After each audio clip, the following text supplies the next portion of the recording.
Crazy Kash Patel has reportedly been threatening people to prevent the release of the Epstein files, but he failed. Republican Representative Thomas Massie just came out with some very serious allegations, claiming that Donald Trump's hand-picked FBI director, Kash Patel, threatened him personally, one-on-one, as he pushed for the release of the Epstein files. Thomas Massie led the charge. He spearheaded a movement along with Democratic Representative Ro Khanna and a few other key members like Yasemin Ansari, even Lauren Boebert. A few people put their politics aside and worked for the release of these files, and that really pissed off Kash Patel, Donald Trump, Pam Bondi, and a bunch of other people in power. That's why they spent, according to this report, nearly $1 million just on redacting the Epstein files. A new report reveals the FBI's frantic special redaction project, when they thought the Epstein files would be released, cost them nearly $1 million. While all of this was happening, Kash Patel's girlfriend was flying around on government jets using SWAT teams as her personal security guard to go golfing and go to concerts or whatever. It is a huge mess, and maybe that's why Kash Patel is on the way out. We know that Kash Patel has been causing unfavorable headline after unfavorable headline, mainly due to his girlfriend using government resources, but this could be another reason. He threatened Thomas Massie and still failed to prevent the release of the Epstein files via this discharge petition that was pushed by Ro Khanna and Thomas Massie. The discharge petition forced a vote on the House floor for the release of the Epstein files, and by the time that vote was forced, after Representative Adelita Grajava was sworn in, because Mike Johnson was preventing it as well, after the vote was forced, Democrats and Republicans on both sides had no option but to vote yes. I mean, Democrats were already on board, but then every single Republican except for one came on board and voted for the release of the Epstein files. Thomas Massie in this clip details how crazy Kash Patel was essentially threatening him over the Epstein files. I want you to take a listen to this. And by the way, double check to make sure you're subscribed to the Adam Mockler feed. We are close to beating MAGA media like Benny Johnson, Tim Pool, Fox News. We just need your help with a subscription. Thank you. Also, I'm going to say this here on camera because it's important. One of Kash Patel's staff threatened my staff with a criminal investigation if we didn't straighten up and play ball. I was going to ask you about that, but since you brought it up, and I didn't I'm bringing it up. Okay, you brought it up. And so, like a criminal investigation having nothing to do, he said it was going to be a fraud. We're going to investigate one of your staff for fraud. Right. And he told another one of my staff this. If you guys don't straighten up, you know, if you want to play hardball, if this is how you want to play it or something like that, this member of your staff is going to get criminally investigated for fraud. A very specific threat. Right. And that had just happened. So I told Bongino, I said, one of your guys is threatening my guys with an FBI investigation if we don't do what you want. And he said, I'll take care of that. This is the FBI threatening to use the levers of power available to suppress somebody who's trying to get transparency from them. It is legitimately just a quest for transparency, and the FBI wants anything but. Take care of that. Because even he understood that was not a good look. It's probably illegal, right? So the fallout of that is the FBI employee who threatened my staff. I have to tell you all this, by the way, Steve, and I have to tell all the listeners this, because this is the context in which I'm worried for the whistleblower. Mm-hmm. If they're willing to retaliate against a congressional office, which has speech or debate immunity and a lot of other protections, they may be willing to retaliate against a whistleblower. I think it's worth pointing out that less than 2 years ago, as this tweet reads, Kash Patel was ranting about how the FBI was hiding the Epstein client list. Less than 2 years ago, in 2023, Kash Patel, around Christmas time, was telling Benny Johnson on his show that the FBI is hiding the files. I mean, maybe he was right, but now he is the FBI, and he's hiding the files at the behest of Donald Trump, who asked him to spend nearly $1 million redacting the reports. We'll get there. You know, it's the same thing with Epstein's list. It's like, what the hell are these Republicans doing? Oh, I saw you give out the list. I saw you make news this morning about that. I got to get to that. Yeah. You say that the FBI has Epstein's list. They're sitting on it.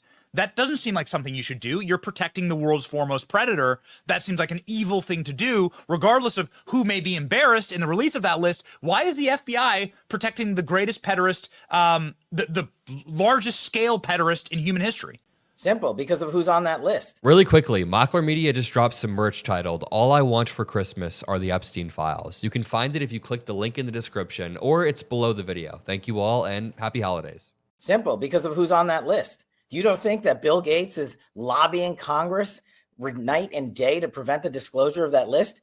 And why is it that the Senate, and good for Senator Blackburn to try to get it out. But wait, really quickly, I just want to point out, he specifically 2 years ago said, you don't think Bill Gates is lobbying Congress? It sounds like, according to all reports, your aide, likely at the behest of you, your aide was the one For fraud. Lobbying Congress not to release the files. But then Dick Durbin comes over the top and says, no, we're not going to release the names. I don't care about the list itself, but if you release the names, right? What the hell are the House Republicans doing? They have the majority. Around this time, I believe they were trying to hide the Matt Gaetz investigation when ex-Republican Representative Matt Gaetz of Florida was accused of Venmoing underage girls. Can't get the list? You're going to accept Dick Durbin's word or whoever that guy is as to who is on that list and who isn't, and that it can and can't be released? Put on your big boy pants and let us know who the pedophiles are. We have an election coming up, and we need to adjudicate this matter at the polls. God knows the FBI and DOJ aren't going to do anything. But how are you going to reward the FBI with a new headquarters building after their illegal surveillance on Donald Trump continues with a reauthorization of FISA, and we can't even get basic documents out? Now, remember the timeline when they got back into power. Pam Bondi said the list was on her desk in February. And then in May, the FBI sat Donald Trump down and said, sir, your name is littered throughout these files. They then went somewhere in Winchester to a compound and they redacted Trump's name, which cost a bunch of money. Then they claimed the list wasn't there at all. Elon Musk came out and said Trump's name is in the files and he knows it. They said the list isn't there at all. Now they're claiming there is some sort of list that can be released. Donald Trump melts down on camera every single time he's asked about it. And I think it's very important to point out that as they're spending $1 million in our taxpayer dollars on redacting the Epstein files, Kash Patel is under fire for providing his girlfriend a SWAT team for her detail, an FBI detail. FBI Director Kash Patel faces yet another round of backlash following reports that his girlfriend receives an elite FBI security detail despite the couple maintaining separate residences. It's also worth pointing out that 2 members of the National Guard were just shot in D.C. not long ago. It was a disgusting, disturbing, despicable attack. And Kash Patel's girlfriend immediately, with no time to spare, goes on Twitter and blames it on Democratic rhetoric. Immediately blames it on Democratic rhetoric, which is so incredibly irresponsible. This is Alexis Wilkins, who said, while everyone is fighting on X, the left is still attacking people who wear the uniform. We don't know who did this attack. This was still posted like an hour ago. We still don't know for sure. Investigations take time, so this is some disgusting stochastic terrorism trying to stir people up. Driving the news, country singer Alexis Wilkins is protected by FBI agents normally assigned to a SWAT team in Nashville. She's also been flying around on government planes. This is what our taxpayer dollars are going towards. Meanwhile, Doge didn't work. Donald Trump is still sending money overseas to Israel and other countries, and the FBI is frantically scrambling to redact the Epstein files, according to this report. Newly released internal emails show the FBI mounting a costly, overtime-fueled sprint to analyze the Epstein files as political pressure grew to release them in a project dubbed the Special Redaction Project. President Donald Trump swept back into power on a promise to make public all FBI documents related to his late pedophile friend Jeffrey Epstein, and then put his Attorney General Pam Bondi in charge of overseeing the matter, which most Republicans would concede she's done a bad job on. A conspiracy theory still thrives among some in Trump's base that Epstein knew the names of other rich or powerful pedophiles.